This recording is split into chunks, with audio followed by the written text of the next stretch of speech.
Hi everybody, this is Laura, City Scrapper. Thank you so much for joining me for this video today. Today I have a layout that I made for a punched out Thursday to Die For, and I'm using a sketch from Christy's Beautiful Life, 30 Days with Sketches, Series 9. I'm still working my way through the sketches from Series 9, and this is one that I absolutely love, and I was very excited to make a layout using it today. This sketch is from Jessie B Scrapbooking, and it was created exclusively for the Christy's Beautiful Life 30 Days of Sketches series.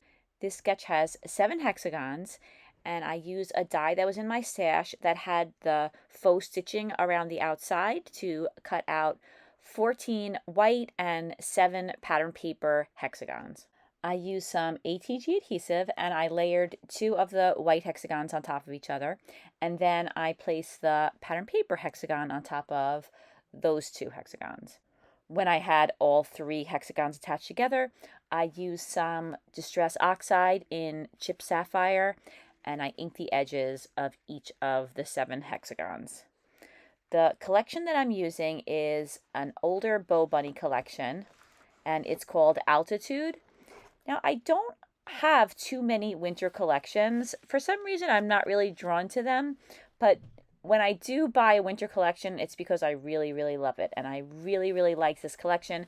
I don't have a ton of it. I have a couple of 12 by 12 inch papers, and I have a 6 by 6 inch pad, so I am trying to stretch it a little bit so that I can make the most of it. I wanted the background to have a dark edge. I'm going to layer a lighter color of pattern paper on top of this, but I decided that I wanted to use this dark navy blue paper. I cut 1-inch strips of it, and I put down the strip on the right and the left. I put them down as rectangles, and then I'm going to cut 45-degree angles in the corners of the strip that goes on the top and on the bottom. You could see here how I fold down the corners, and that creates a 45-degree angle. Then I cut along the fold line. And then once I have one strip of paper that is cut on 45-degree angles in the corners, I use that as a template to make the other strip of paper look the same. So now I'm using some ATG adhesive and I'm attaching those strips down as well. And then I'm so sorry, my camera stopped recording because I ran out of room, but I simply took a piece of lighter colored pattern paper. I cut it into an 11 1/4 inch square, and then I distressed the edges using my scissors and I attached it down to the background. Now I'm arranging those hexagons, and I think if I could do it again, I would take the hexagon that's on the right with the diagonals and I would put that in the upper right hand corner. That's just a little detail, but I wish I had spread out that purple a little bit differently. I fussy cut a little banner out of the pattern paper that I used in the background. It says "A Truly Perfect Day." And then I inked the edges again with the chip sapphire. This is the photo that I'm going to use. My daughter went to the city with her friends quite a few years ago. They went to Dylan's Candy Bar, which I'm not sure if it still is, but it was all the rage back then. It was this big candy store. And they also, I believe, went skating at Rockefeller Center. So she was with quite a few kids and they took photos on rock, and I love the way you could see some of the buildings in the background, and I love the way the sky and the snow look blue, so I thought it went well with this collection. I put a little bit of foam underneath the upper left hand corner because even though those hexagons aren't too thick, there is a little bit of dimension because of the layers that I put down, so I put a little bit of foam in that corner just to make sure that the photo didn't sag. Now I was so excited to use this sticker. I have had this sticker in my stash for a ridiculous number of years. I can't even tell you how many years. It's a title that says winter, and it's Jolee's All That Bling title sticker, and I was, like I said, really happy to find a home for this sticker. And it was generally all one piece, except there were a couple of little scrolls or flourishes, and I included those on the layout as well. I placed them in different areas around the title. Then I wanted to add some photo corners to the photo. It's a small photo, so I just add 2, one in the upper left-hand corner, one in the lower right-hand corner, and I use purple since I had mentioned, I wanted to try to balance out the purple on this layout. I inked the edges of the photo corners with the Distress Oxide before attaching them down. I wanted to add a number of snowflakes around the layout. The snowflakes that I'm putting down now, these are from AC Moore, which if you're not familiar with it, it is an arts and crafts store that went out of business a couple of years ago. And they had these snowflakes. They were supposed to be ornaments for a tiny Christmas tree, and I absolutely love them. So I bought whatever I could find that they had, and I'm using some glue dots to attach those down to the layout. I put those AC Moore plastic snowflakes down in 3 different places, and then I added some wood veneer snowflakes, and I put a snowflake that's wood right near one of the plastic snowflakes, and those are from Fun Stamper's Journey. I got those from the Spellbinders website. Now I'm adding some iridescent stickers. They have snowflakes on them. There are some blue ones and some white ones. I don't know what the brand is on these. I end up taking all of these off the layout except for the 3 that I placed on the centers of the plastic snowflakes. I don't dislike them. I just decided against them. I play around with those for a little while.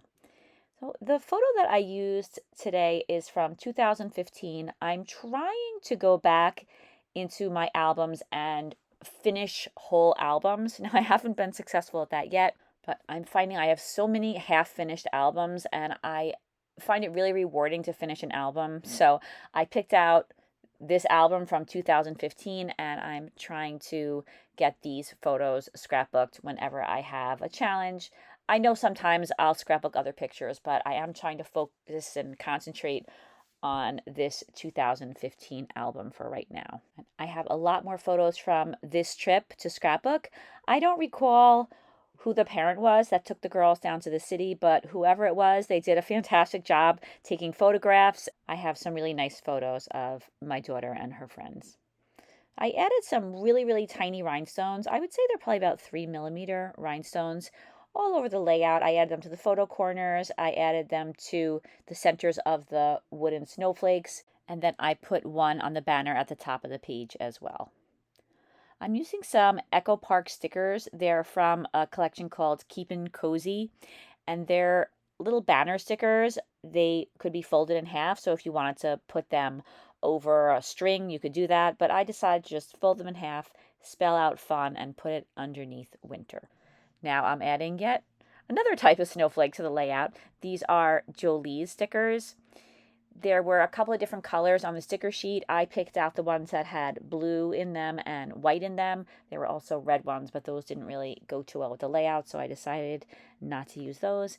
And now I'm taking those same tiny rhinestones and I'm just scattering them around the background. I thought that a little bit of bling in the background would be nice, and I usually use pearls, and I thought that this would be a good layout to add rhinestones instead of pearls. Mix things up a little bit. So I continue to sprinkle those snowflake stickers around the background. And then I accidentally broke the wooden snowflake that's on the left-hand side of the layout. I ended up being able to glue it back together, but it wasn't as easy to do as I thought it was going to be. I brought it off to the side and added some glue and thought I would leave it there for a little bit and hopefully it would attach back together again. I'm using that same sticker sheet that I used for the letters that I spelled out fun with, and I'm adding the date to one of the hexagons. I use some tweezers to help me space out those numbers. The wooden snowflakes had some foam in the back, and it was supposed to be sticky, but they really didn't stick to the layout. So I'm gluing down the snowflakes, and I realized that that snowflake on the left was not really fixed, so I decided to just attach the little piece down to the page and the large snowflake as well, and just put them as near to each other as possible. Now I'm adding some phrase stickers to the layout. I picked out January, beautiful, and snow, and I picked out words that I thought went well with the layout, and then I also wanted to have some different colors in the background, so I picked out some that were light in the background and then one that was a little bit, I don't want to say dark, but it was blue in the background. So I thought that those 3 words were a nice variety. They were different lengths. I ink the edges with the Distress Oxide, and then I use my ATG adhesive and I attach them down to the layout. I was thinking of relocating one of the snowflakes that's on the center hexagon and putting it on the phrase stickers, but then I decided that I could just get another sticker and add that. I decided to add it to the center of the word January, and that completes this layout. And here are some close-ups of the layout. Thank you so much for watching this video, everybody. I truly, truly appreciate you taking the time to watch my videos, and I really hope that you got an idea or two that you could use on your own layouts. Please take a look in the description box. You will find links to all the other lovely ladies who take part in A Punched Out Thursday to Die For. We have Kathy and Kathy. We have Sonia, Dorothy, and Ronnie Sue. I hope that you have a fantastic day. I'll be back again soon. See you next week. Take care. Bye-bye.